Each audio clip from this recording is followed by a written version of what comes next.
ও আমার বাবা গো, আমার আল্লাহ আমার নবীর সাথে ওয়াদা দিয়েছে প্রত্যেকটা মানুষের পাপ আমার আল্লাহ গোপন রাখবে। একজনের পাপের কথা দুনিয়ার আর একজনের কাছে আমার আল্লাহ প্রকাশ করবে না। চিল্লায়া এখন সুবহানাল্লাহ।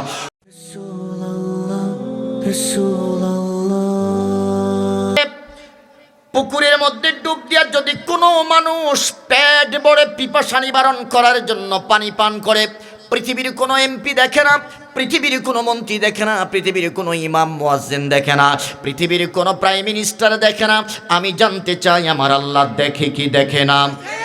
আওয়াজ করে বলেন, দেখে কি দেখে না? রাতের অন্ধকারে 5,000 10,000 টাকা ঘুষ খাইয়া যারা বিচার করে, বিচারের রায়টা উল্টামুখী করে ঘোষণা করে দেয়, আমি জানতে চাই ওই ঘুষখোরের ঘুষ নেওয়ার সময় পৃথিবীর কোনো মানুষ দেখলো না। আমি জানতে চাই রে মুসলমান, আমার আল্লাহ দেখে কি দেখে না? আওয়াজ করে বলেন, আল্লাহর পাওয়ার আছে না নাই? আমার আল্লাহ বলে, গোলাম তোর ঘাড়ের মণি রোগের চাইতে আরো নিকটে আমি আল্লাহ। সুবহানাল্লাহ বলেন। খুব গভীর মনোযোগ। দুনিয়ার মুসলমান, পৃথিবীর মানুষ যেটা দেখে না সেটা দেখেন কে? পৃথিবীর মানুষ যেটা জানে না সেটা জানে হলো আমার আল্লাহ। কথা কোন ঠিক কে না? ছোট্ট একটা উদাহরণ দেই মুসলমান, এই ভয়টা যদি প্রত্যেকটা মানুষের হৃদয়ের মধ্যে লালন করে, খোদার কসম এই জমিনে কোনো সুদখোর ঘুষখোর পাওয়া যাবে? পৃথিবীর কোনো মানুষ অন্যায় কাজে লিপ্ত হতে পারে না। তার কারণ আমার আল্লাহ এতটা নিকট থেকে আমাকে অবজার্ভ করে, আমাকে পরিদর্শন করে, এতটা কাছে থেকে আমার সব খোঁজ খবর রাখেন কে? এই ভয়টা যদি মানুষের হৃদয়ের মধ্যে থাকতো, বলেন দেখি আল্লাহকে এত কাছে রাইখা মানুষ সুদ খাইতে পারতো? কথা কন না? ঘুষ খাইতে পারতো? তারপরে জিনা ব্যভিচারে লিপ্ত হতে পারতো? ছোট্ট একটা উদাহরণ আমি দেই। বাবা পেশায় হলো চোর, বলেন পেশায় কি? চোর। ছেলেকে মাদ্রাসায় ভর্তি করাইছে, হাফেজে কোরআন বানাবে। রে দুনিয়ার মুসলমান, ছেলেকে হাফেজে কোরআন বানাইবে, মাদ্রাসায় ভর্তি করাইলো, বাবা হলো পেশাদার, পেশায় চুরি করে। দুনিয়ার মুসলমান, সন্তানের মাস যখন শেষ হয়ে গেল, মাদ্রাসার খাবারের টাকা প্রয়োজন, খাবারের টাকার জন্য বাড়িতে আসলো। আসার পরে এবার বাবাকে ডাক দিয়ে বলতেছে, বাবা 3,500 অথবা 3,000 টাকা যদি না দাও, আগামীকালকে থেকে আমার খোরাকি বন্ধ হয়ে যাবে, আমাকে খাবারে দেবে না। রে দুনিয়ার মুসলমান, বাবা ডাক দিয়ে বলে, সন্তানের রে, আজকে কতদিন যাবত অসুস্থ, আমি অফিসে যাইতে পারি না, মানে চুরি করতে পারি না। যদি চুরি করতে পারতাম তাহলে তোর হাতে সহজেই টাকাটা তুলে দিতে পারতাম। রে বাবা, আমি তো অসুস্থ, আমি চুরি করতে যেতে পারি না, আমি তোমার টাকাটা দিতে পারবো না। সন্তান তো না ছোড়বান্দা, বাবা আমাকে টাকা দিতেই হবে। রে দুনিয়ার মুসলমান, পৃথিবীর কেউ দেখে না, সেটা দেখে আমার আল্লাহ। আমার আপনার ঘাড়ের শাহী রোগের চাইতে আরো নিকটে থাইকা আল্লাহ আমার খোঁজ খবর রাখে। জোরে কোন সুবহানাল্লাহ।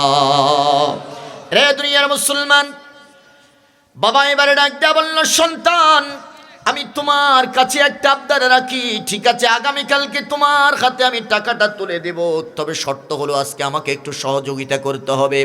বলে যে কি সহযোগিতা? বলে যে আমার জন্য আমার সাথে একটু আমাকে সহযোগিতা করবা, হেল্প করবা।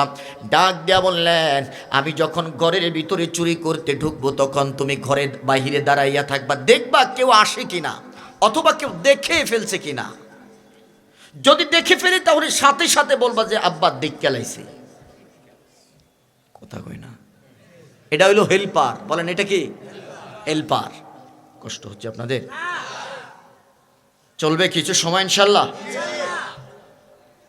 দুনিয়ার মুসলমান, সন্তান বলল ঠিক আছে আমি যাব, তবে আজকে খেলাটা হবে ফাইনাল খেলা।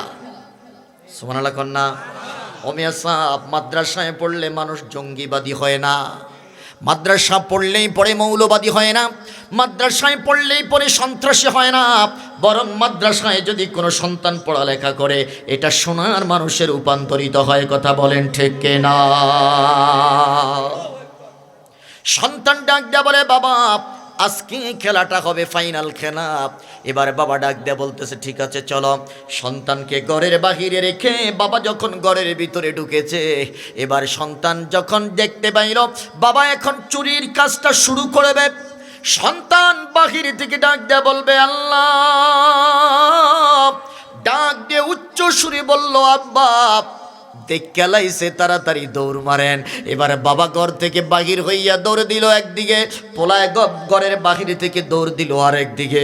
দুইজন দুই দিক থেকে একত্রিত হইছে যাইয়া বাড়ির মধ্যে। বাবা ডাক দেয়া বলে সন্তানেরে, ও আমার সন্তান, আমি তোমার কাছে বলতে চাই যিনি আমাদেরকে দেখছে তিনি চিনছিনি? সুবহানাল্লাহ কোন তিনি চিনছে কিনা? বলে যে আব্বা, যিনি আমাদেরকে দেখেছে আপনাকেও চিনেছে, আমাকেও চিনেছে।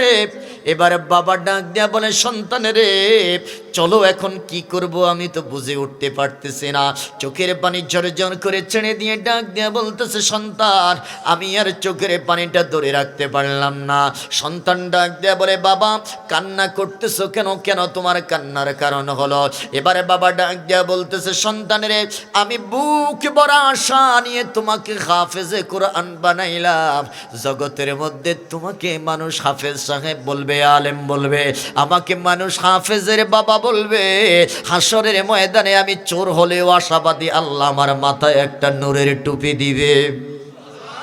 জোরে বলেন আল্লাহু আকবার। রে বাবা,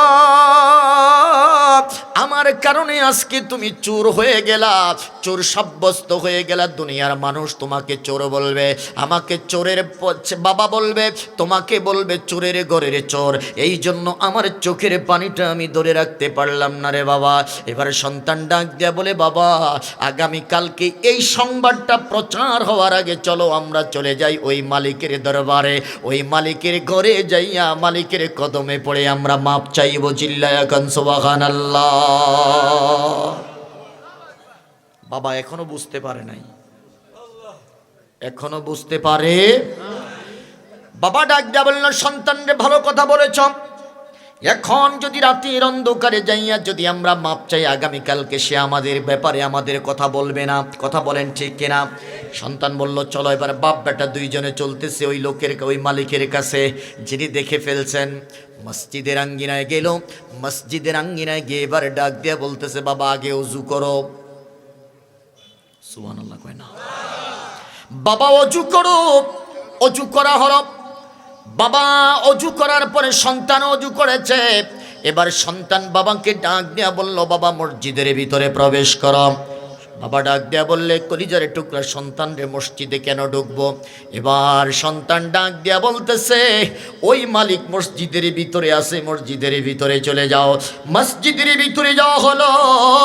এবার বাবা ডাক দেয়া বলতেছে সন্তান কে দেখেছে একটু পরিচয়টা বলো, তার কাছে কি আমরা ক্ষমা চাইব। এবার সন্তান ডাক দেয়া বলে বাবা দুনিয়ার কোনো মেম্বার দেখে নাই, দুনিয়ার কোনো চেয়ারম্যান দেখে নাই, দুনিয়ার কোনো বাড়িওয়ালা দেখে নাই, দুনিয়ার কোনো প্রধানমন্ত্রী দেখে নাই। যিনি দেখেছে তিনি সব প্রধানমন্ত্রীর মালিক আমার আল্লাহ। চিল্লায় বলেন আল্লাহু আকবার। ও বাবা দুনিয়ার কেউ দেখে নাই, দেখেছেন কে? রে বাবা দুনিয়ার সব মানুষের হাত থেকে রক্ষা পাইলেও আমার আল্লাহর হাত থেকে রক্ষা পাওয়া যাবে না। কথা কোন ঠিক কিনা? ও আমার বাবা গো, আমার আল্লাহ আমার নবীর সাথে ওয়াদা দিয়েছে প্রত্যেকটা মানুষের পাপ আমার আল্লাহ গোপন রাখবে। একজনের পাপের কথা দুনিয়ার আর একজনের কাছে আমার আল্লাহ প্রকাশ করবে না। চিল্লায়া কান সুবহানাল্লাহ। সূর্য উদিত হওয়ার আগে আসুন আমরা বাপ বেটা দুইজনে মিলে আল্লাহর কুদরতি পায়ের মধ্যে একটা সেজদা দিয়া ক্ষমা চাই। আমার বিশ্বাস আল্লাহর কুদরতি পায়ে সেজদা দিয়া যদি ক্ষমা চাইতে পারি আমার আল্লাহ আমার আপনার জীবনের সব গুনাহ মাফ করে দিতে পারে। কথা কোন ঠিক না?